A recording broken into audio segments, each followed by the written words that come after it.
नमस्कार, मैं हूं रविक्षा शर्मा और आप देख रहे हैं प्रसारण न्यूज नेटवर्क।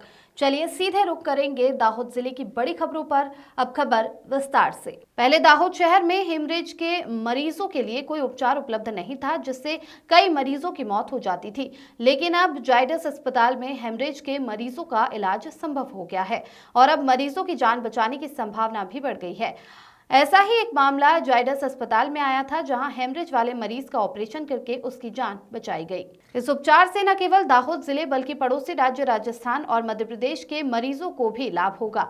प्राप्त जानकारी के अनुसार गुलतौरा गांव के महावीर फलिया में रहने वाले 70 वर्षीय राय सिंह भाई सब्जी मावी की मस्तिष्क की नस फटने के कारण उन्हें बोलने और समझने में भारी कठिनाई हो रही थी, जिन्हें तत्काल जायडस अस्पताल लाया गया। लेकिन अब जायडस अस्पताल में इस एन्यूरिज्म बीमारी का इलाज संभव हो गया है। डॉक्टर धीरेन्द्र हाड़ा ने मरीज का ऑपरेशन प्लान किया और माइक्रोस्कोप सहित अन्य उपकरणों की मदद से ऑपरेशन किया।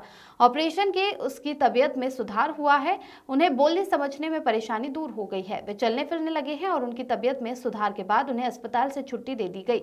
यह उल्लेखनीय है कि इससे पहले दाहोद जिले में हेमरेज के किसी मरीज का इलाज संभव नहीं था और उन्हें बड़े शहरों के अस्पतालों में ले जाया जाता था, जहां रास्ते में ही कई मरीजों की मौत हो जाती थी। अब जायडस अस्पताल में हेमरेज का इलाज संभव होने से दाहोद जिले और पड़ोसी राज्य मध्य प्रदेश और राजस्थान के सीमावर्ती क्षेत्रों के लोगों को समय पर इलाज मिल सकेगा और उनकी जान बचाई जा सकेगी।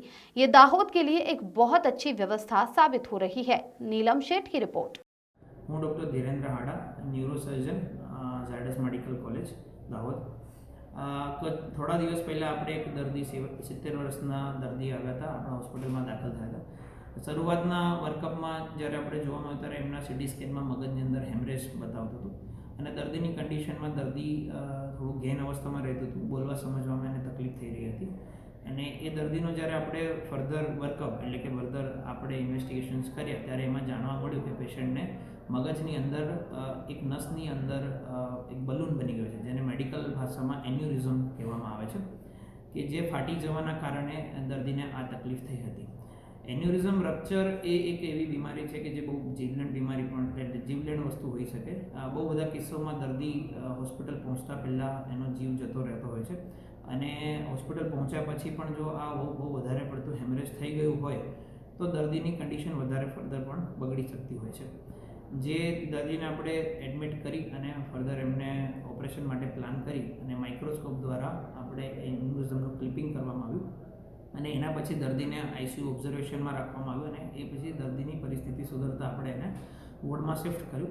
હાલ દર્દીની સંપૂર્ણપણે પરિસ્થિતિ સારી છે, એ ભાન અવસ્થામાં છે, ચાલી શકે છે અને સારી અવસ્થામાં એને આજે આપણે ડિસ્ચાર્જ કરીએ છીએ।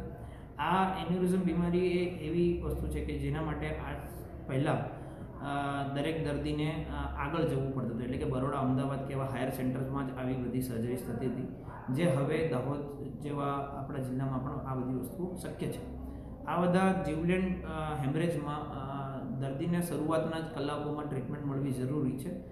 જે દર્દીના ટ્રાન્સપોર્ટમાં આ બધી વસ્તુઓ દર્દીની પરિસ્થિતિ બગડી જતી હતી અને એમાં જ દર્દીની જરૂર પ્રમાણેની ટ્રીટમેન્ટ નહોતી મળતી, જે હવે દાહોદમાં શક્ય છે, જેનાથી આજુબાજુના આપણા મધ્યપ્રદેશ, રાજસ્થાન તેમજ ગુજરાતના નજીકના જિલ્લાઓમાં જે ત્વરિત પ્રમાણે આ બધી ઇમરજન્સી સેવા મળી રહે છે અને હવે આ બધી ટ્રીટમેન્ટ પણ દાહોદમાં શક્ય છે, જેની માટે આગળ હવે દર્દીને જવાની જરૂર પડતી નથી। ધન્યવાદ।